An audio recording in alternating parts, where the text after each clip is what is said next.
มามื้อนี้ทุกคนสิมาเจอทับสองของ FC ฮะเนาะตัวแทนมาจากนครปากเซ่เนาะแข้งจำปาสักเพิ่นว่าอ้าวส่งเข้าประกวดเพิ่นอยากมาลองสีมือเนาะเพิ่นว่า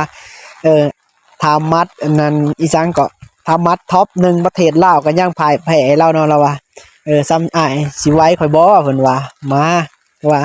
ไปแต่ว่าดินอันดับท็อปประเทศลาวนะพ่ายแพ้เราก็แสดงโตมาเลยเนาะแพ้เราทาได้กับโบคือกันเนาะน่าจะแม่นดินแรงนี่จะติดท็อปประเทศลาวเนาะแต่ว่าเรื่อง1นี่จะบ่ติดท็อปเลยก็มีเป็นไปได้กันเนาะสำหรับข่อยนี่บ่มีติดท็อปบ่มีอีหยังตายหาเนาะข่อยลินซุ่ม4ซุ่ม5ซื่อๆนะบ่เก่งดอกข่อยลินก็ได้แต่ว่าเอาชนะเราได้เนาะ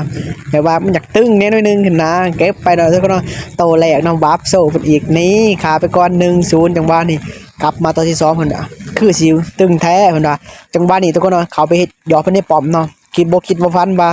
เน็ตสิข้างๆนิดนึงถึงแล้วเฮ็ดก่อนทุกคนเนาะเดือดจังเด้อแมตช์นึงแล้วไล่ขาเฮาโดดหนีจังหวะนี้สิหนีก็หนีบ่ทันทุกคนเนาะเล่ากันไล่ขาเฮาโอ้กะว่าจะได้ก็บ่รอดทุกคนเลยเดือดเม็ดเดียวมันสู้ได้กับพี่เฮ็ดตี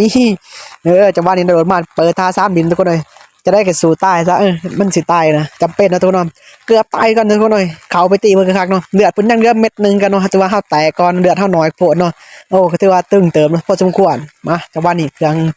มาโดดจังหวะนี้เล่าชิ้นยานทุกคนนั้นเราโดดนี้โดดกันไปหาบ่ทันทุกคนเลยโอ้หนีผิดพลาดไปเนาะเปิดท่า3เบิดซื่อๆเนาะจังหวะนี้อีกก็สิแลนนี้ทุกคนเนาะเบิดท่า3เรามาเฮ็ดเฮาทุกคนเนาะแบบสินี้ก็นี้บ่ทันนะทุกคนเนาะเราไล่ขาวขึ้นมา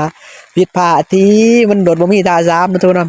ซ้ำปืนบ่มีลูกคั่นละไปถือแต่ปืนบ่มีลูกคันเอามีดก็มีดบ่ได้ฝนนั่นเป็นสกอร์เราก็นำก่อน1-2เนาะคอตึงๆเฮาก็ว่าเนาะตอบมาจังหวะนี้เราก็ว่าจัดให้เนาะมาเครื่องจำจังหวะนี้ออกมาเราออกมากำลังมาสิยืนพิมพ์ทุกคนเลยเราเฮ็ดเฮาเบิดไป 3-4 คอจับคนยิมูมาท้องโฉงมันสิดเข้าไปติดตะข้อห้อยแล้วทุกคนเลยสิดไปเรียบร้อยนอนตายหนาคุกกินไปเนี้ยสกอร์2-2แต่สิเก่งมาใช้จะไปสู้กันบ่ได้ดอกนะนี่เมื่อวันว่าเอาชนะท็อปประเทศลาวได้นี่นะขี้โม้บ่หรือว่าท็อปประเทศลาวขี้ตัวบ่ได้บ่ฮู้กันเนาะจังว่าไผที่ว่ารู้จักท็อปประเทศลาวเนาะผู้ว่าตึงๆนี่นะลองแท็กแล้วมาเบิ่งเนาะว่าเราแพ้ให้ผู้นี้ได้แนวใดเนาะแต่ว่าข่อยสามารถเอาชนะเราได้แบบงงๆบ่ได้บ่แม่นนะแบบงงๆทุกคนเลยอ่านว่ากินขาดโพดนะขี้โม้นิดนึงก็ได้ทุกคนเนาะสกอร์นี่3-2แต่บ้านนี้เราบ่ออกมาตรงป้อมทุกคนเนาะเราว่าอย่าเอาบัฟแม่เราว่าเราบ่กล้ามาตรงป้อมเลยทุกคนเลยเพราะว่าข่อยเอาบัฟเราบ่หาออกมาเราว่าจะมีบัฟแดงเราบ่หาออกมาทุกคนเนาะนึกมาจะบอกมากก็ยาข่อยสิดันหลีเดี๋ยวนี้ป้าให้ป้อมข่อยแตกได้ซะเนาะเพราะว่าได้เจ้าก็บ่ออกมาสู้ล่ะข่อยสิป้าให้ป้อมข่อยแตกได้ซะ